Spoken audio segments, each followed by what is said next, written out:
Welcome to Good Mythical MORE. Okay, what's the word? This is when we see a word and we guess the definition, then we find out exactly what it means. Today's word is fartlek. Fartlek? F-A-R-T-L-E-K. You ever heard this word? So not fartlek, fartlek. Fartlek. Fartlek. Fartlek. Like a salt lick is when a deer in the woods finds like a big thing of salt and licks on it. I think this may be the fart version of that. Yeah, well, I think it's when you're out deer hunting, and then you're like, what is that? And you turn around and it's happening. I think it's a unit of measurement going back to ancient Roman times. Like the city is one fartlek away from ours. Right, which is the distance that a fart can be carried through the wind and still be smelled. Yeah. Which Fair is enough. approximately. Which is how they used to. Yeah, they just kind of came up with like a quarter mile, 1 foot to foot. A quarter mile. Well, yeah. You haven't met my dad. I wonder what is the farthest a fart can carry?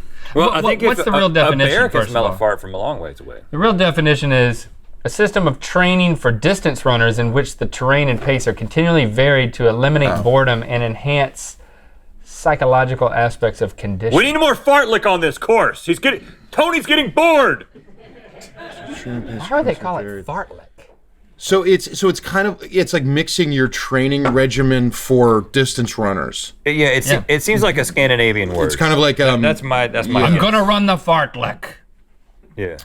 Well, isn't it more like the fartlek technique? I use the fartlek technique when training for marathons. Yeah, like a system. Right, yeah. The story is back in like the 1700s, fartlek got really bored while just running, and then he began to change up his terrain, and he became a happy and well-adjusted man. And ever since then, it's been known as the fartlek technique. This is not. We're going to play another game now.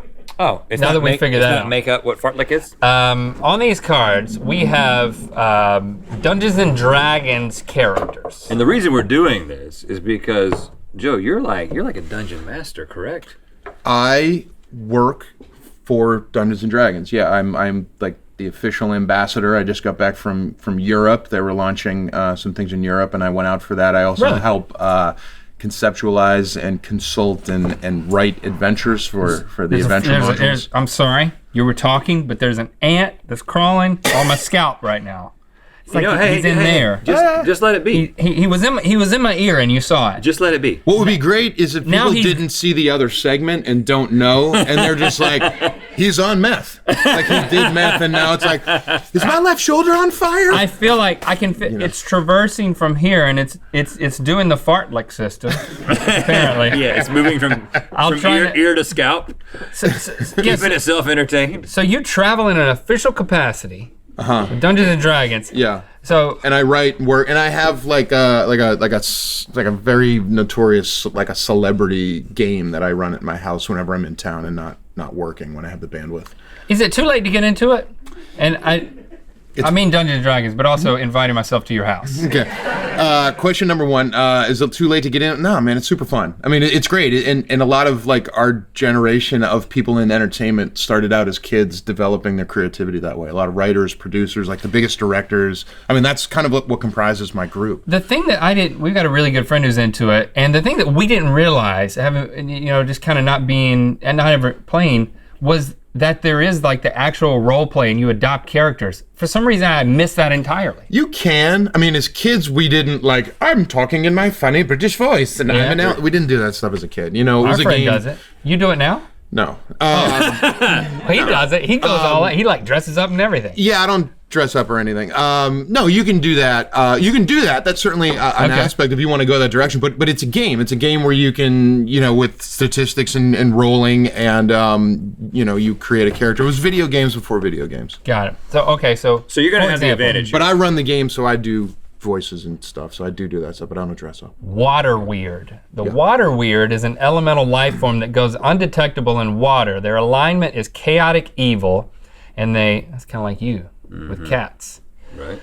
And they will attack all living things and feed from their essence, but they cannot exist outside of water, so you won't find these starting fights on the Jersey boardwalk. Oh. Water weird. Weird. So Water weird. this seems true to me. I'm going with true as well. It's true. Oh, you know this one, so okay. It is true. We're all tied up. Oh, that's a cool rendering. Wow, okay. So you do have it, well, at least potentially an encyclopedic knowledge of this stuff. Yeah, but there's some weird stuff I'm sure that they've Maybe they've selected mined for it. this, so we'll see. Cacophonous wretch. A cacophonous wretch is an undead humanoid being that has been reanimated irresponsibly. Spiteful and weak, they cannot sustain themselves alone, so travel in groups of 3 to 7. And attack primarily through pure volume of their endless screaming, which can disorient and render some unconscious. Cacophonous wretch. So No let me thanks. ask a technical question before we get into guessing with this. So what do you, like how in the midst of playing the game, Yep. do you have cards? Like how do you know what your story is? And how do you know like how do I know that my thing beats your thing situation? Well, you have a character sheet. So like in a video game, you're given a character and you run around and you kill stuff and then you like level up and you get stronger, you get a better weapon, get better armor. All of that I came. mostly drive carts, but yes. If you all of that came from Dungeons and Dragons, like the idea of leveling up, the idea of like getting newer weapons, better weapons, all that Right. stuff. So you have a sheet with your statistics, how strong you are, how smart you are, how wise you Okay, are, how got it. charismatic you are, and you make rolls based upon that. Okay. And so, depending on how good you are at something, you'll have a plus or minus, and you roll the dice, and you add or subtract, and see if you hit that thing. So the dice are where the sort of like the numbers come into play. and things go way wrong with the dice, which adds this kind of craps table element where, like in my game, for example, like there's yelling and high-fiving and people over the table, like, someone hits a roll, yeah, because you don't know what's going to happen. Right. And But is there a cacophonous wretch? No, definitely not. Definitely not. like Traveling in screaming? groups of 3 to 7? Yeah, Come on, give me a break. screaming? Yes. I'm saying yes. I've never heard of it, so I'll be surprised if there is one. I'm going to say false. It is fake. Oh, okay. Yep. Nice, I was good. wrong. Who wrote that? That was a good It's all one. Ellie. Ellie's owning Ellie, this. you and let me did tell your you, research, Ellie. You want to read one? We lulled you in with that first one, Joe, but I think that it might be difficult. All right, from let's here see. on out. Let's see what we got. All right, let's not get crazy. All right, Phileo Snail. The Phileo Snail is a giant snail-like beast with between 4 to 6 tentacles that double as powerful spiked clubs. If the tentacles sway slowly, the creature is calm. If fast, it is agitated and will strike. When dying, the Phileo Snail will wail. Okay. Yeah, I think that I don't think this represents the gameplay that you just described to me. That like when it's calm and then when it's being inside. I just don't think. I don't think You don't think it fits I don't into think the it parameters fits. of the game? So I'm saying false. I think it doesn't, but I think there is a real element here, and then Ellie just, embellished some things because she wanted to get that flail, snail, whale rhyme. True. False. I'm going to say, I've never heard of it, I'm going to say false. It is real. Yeah! Flail, snail, whale. Good for you. And Wow. the flail snail will wail, and it's the volume of its wail will attract other beasts. So if you kill a flail snail and it's wailing when it's dying, you got to get out of there. So that's You gotta gag it first. Stand corrected. All right, you want to read one? Oh, I do. I don't know how to say that word. Veggie Pygmy Chief. A Veggie Pygmy chief is a humanoid plant creature with green vegetable-like skin, a top knot of dark brown leaves, and razor-sharp claws. The chief commands a tribe of veggie pygmies, as they are most protected in groups. Not groups of 3 to 7, just groups. Okay. They are true neutral and will attack via ambush if disturbed. They're true neutral. I like that. Neutral. True neutral. That seems like that's a real word from the game. Top knot, though, that doesn't sound.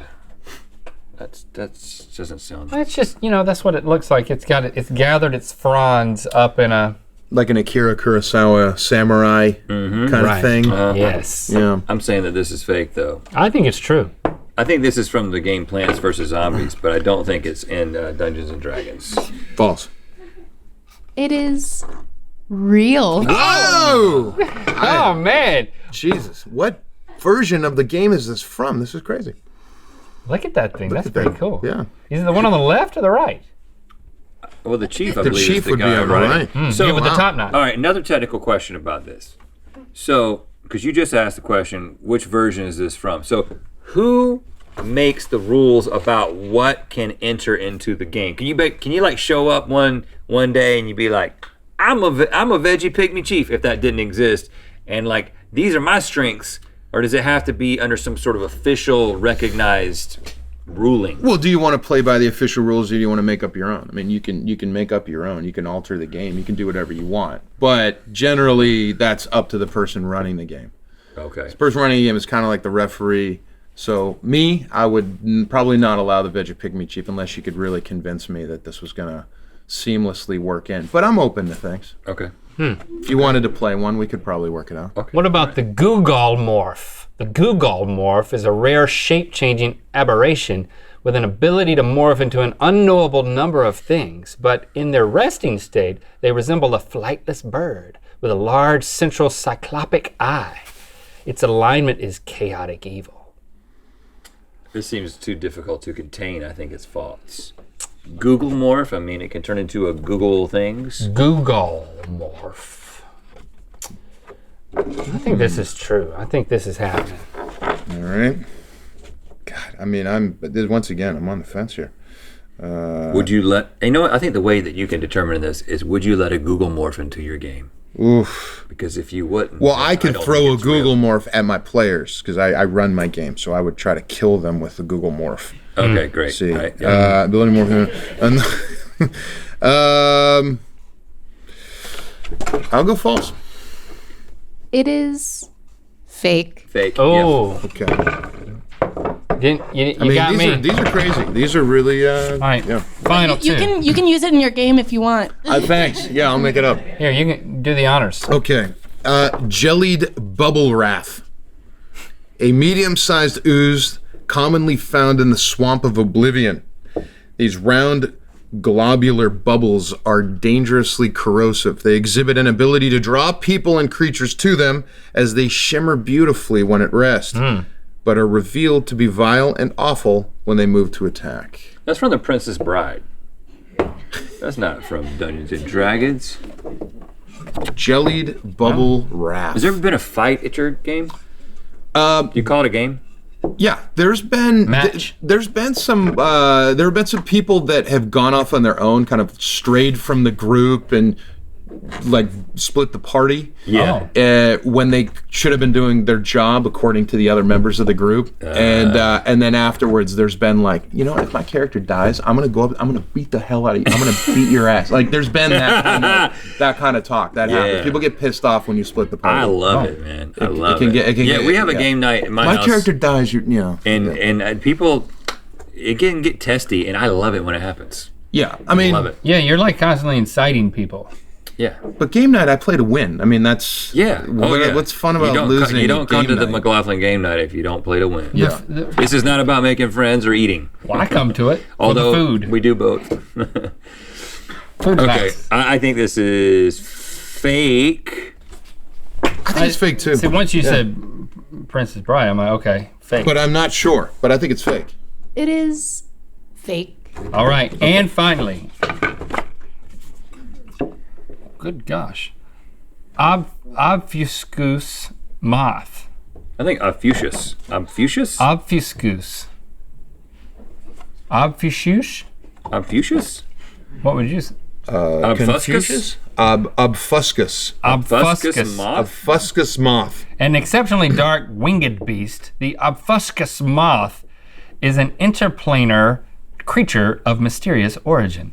Their alignment is lawful good, and they are highly intelligent with limited psionic power, which their feathery antennae can amplify. Or should we say amplify? Oh, true. Definitely true. Definitely true. Obfuscus. You ever thrown one of those around? No, I haven't. So I'm thinking here. What do I need to do? I need to go opposite to for the tie. Is that what I need to do?